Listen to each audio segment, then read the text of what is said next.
Welcome to my channel শ্রেষ্ঠাস কিচেনে। আজকে আমি তোমাদের জন্য নিয়ে চলে এসেছি একটা ডেজার্ট আইটেম। এটা কি উপলক্ষে? এটা সামনেই চলে আসছে আমাদের প্রিয় উৎসব রাখি, তার জন্য আমার ভাইদের জন্য এইভাবে সুন্দর করে রাখির মিষ্টি বানাবো যে আমি কখনো ভাবিনি। তার জন্য প্রথমেই খানিকটা দুধ নিয়ে নিয়েছি, এখানে 200 গ্রাম মতো দুধ নিয়েছি আর 2 চামচ মতো আইসিং সুগার নিয়েছি। আইসিং সুগারটা এমন কোনো বড় ব্যাপার না, তোমরা বাড়িতেও চিনিকে পাউডার বানিয়ে করে নিতে পারো। এবার খুব ভালো করে চিনিটা বা পাউডার যে আইসিং সুগারটা সেটাকে মেল্ট করে নিয়ে আমি দুধটাকে কিছুক্ষণের জন্য ফুটতে দিয়ে দেবো।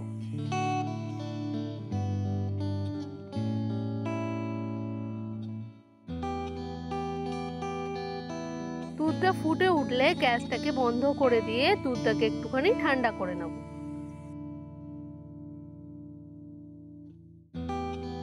কিছুটা কাস্টার্ড পাউডার, হ্যাঁ জানছি আমি এখানে একটুখানি গন্ডগোল করেছিলাম, যেটা পরে আমি ঠিক করে নিয়েছি। কাস্টার্ড পাউডারটা একদম চিল্ড করে নিয়ে দুধের মধ্যেই কিন্তু মেশালে ভালো হতো।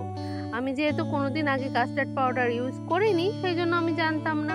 আর এই রেসিপিটা আমি কিন্তু ইন্টারনেটে দেখেছিলাম, এই জন্য কিভাবে কি করেছিল সেটাও প্রথমে বুঝতে পারিনি। তার জন্য প্রথমে আমার এরকম দানা দানা হয়ে গেছিল। তারপর যখন দুধটা আস্তে আস্তে ঘন হতে শুরু করলো তখন কিন্তু এগুলো সব মেল্ট হয়ে গেছিল। তোমরা কিন্তু আমার মতো ভুলটা করো না, গরম দুধে কিন্তু একদম দিও না। তোমরা দুধটাকে একদম ঠান্ডা করে নিয়ে তারপরে দিও। এই যে দেখতেই পাচ্ছ আমাদের কাস্টার্ড পাউডারটা কিন্তু ঘন হয়ে গেছিল। এবার আমি এর মধ্যে কিছুটা পরিমাণ চিজ অ্যাড করে দিচ্ছি। এটা হচ্ছে আমুলের চাটার চিজ, মানে যেটা নর্মালি পাওয়া যায় সেটাই। এবার খুব সুন্দর করে আমি এগুলোকে সব ঘেটে নেব।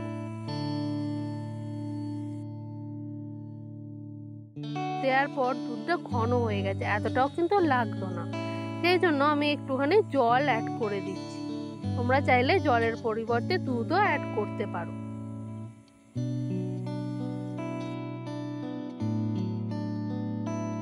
করে পেস্টের মতো করে ঘেটে নিতে হবে।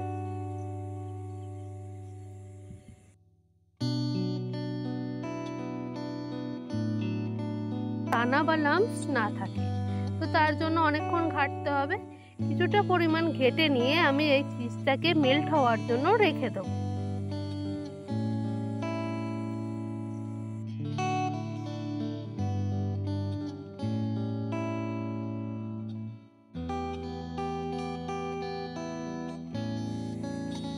চিজগুলো মোটামুটি মেল্ট হয়ে গেছে, আর বাদবাকিটা কিছুক্ষণের জন্য রেখে দিলেই হয়ে যাবে। এবার আমি নিয়ে নিচ্ছি আমুলের ফ্রেশ ক্রিম। হ্যাঁ, ফ্রেশ ক্রিমটা নিয়ে নিচ্ছি। তোমরা চাইলে কিন্তু কেকে যে পাউডার ক্রিম ইউজ করে সেটাও ইউজ করতে পারো। প্রথমে আমি এইভাবে ক্রিমটাকে বার করার চেষ্টা করলাম, কিন্তু বিশ্বাস করো যেহেতু ফ্রিজে রেখেছিলাম না, ঠিক এইরকম মেয়োনিজের মতো বেরোতে শুরু করলো, তাও আবার পুরোটা নয়। কি যে করবো বুঝতে পারছি না। তাই এক কাজ করলাম, প্রথমে একটুখানি এইভাবে যেটুক বেরোচ্ছে বার করে নিলাম, নিয়ে লাস্টে আমি গোটা প্যাকেটটা মাঝখান থেকে 2 আধখানা করে নিয়েছিলাম। কি করব বলো, লাগবে যখন পুরোটা, আর বেরোচ্ছে না, কিছু তো করতে হবে, তাই এইভাবে বার করে নিয়েছিলাম।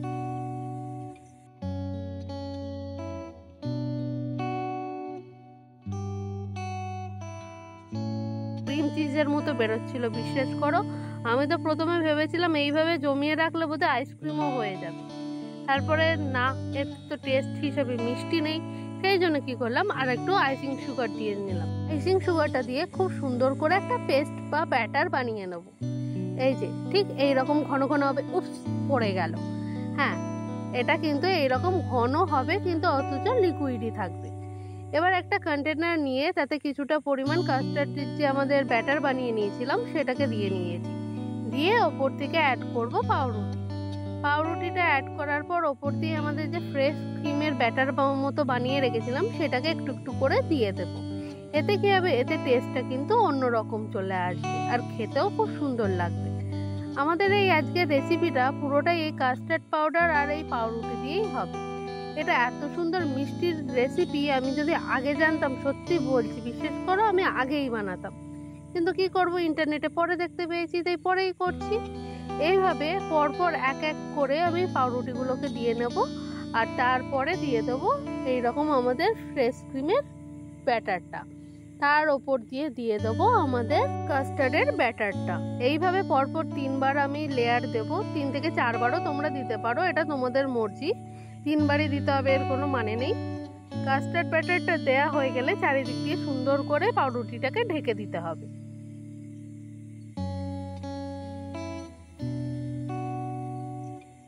আর হ্যাঁ, পাউরুটিটা যখন দেবে সবসময় এটা মনে রাখবে যে পাউরুটির যে এজেসগুলো হয় মানে ধারগুলো ব্রাউন কালারের, সেগুলোকে বাদ দিয়ে দিতে হবে। তাহলে কি হবে, তাহলে পুডিংয়ের মতো যে আমাদের ডেজার্টটা তৈরি হচ্ছে সেটা কিন্তু মুখে দিলেই মিলিয়ে যাবে। খুব সুন্দর করে এইভাবে একের পর এক পুরো সেম ভাবে রিপিট করে ফলো করে এইভাবে একের পর এক করে করলে তোমাদের আমার মতো এই যে মিষ্টির রেসিপিটা তৈরি করেছি এটা কিন্তু দুর্দান্ত খেতে লাগবে। আর যেহেতু এটা কাস্টার্ড ব্যাটার দিয়ে তৈরি, অবশ্যই এটাকে কিন্তু ঠান্ডা করে খেতে হবে।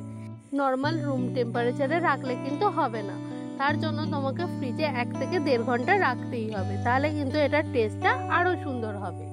আর ওপর দিয়ে এক্সট্রা করে একটুখানি ক্রিম দিয়ে সাদা করে নিয়ে খুব সুন্দর একটা ডিজাইন করে নিচ্ছি, যেটার জন্য এটা দেখতে আরও সুন্দর লাগবে।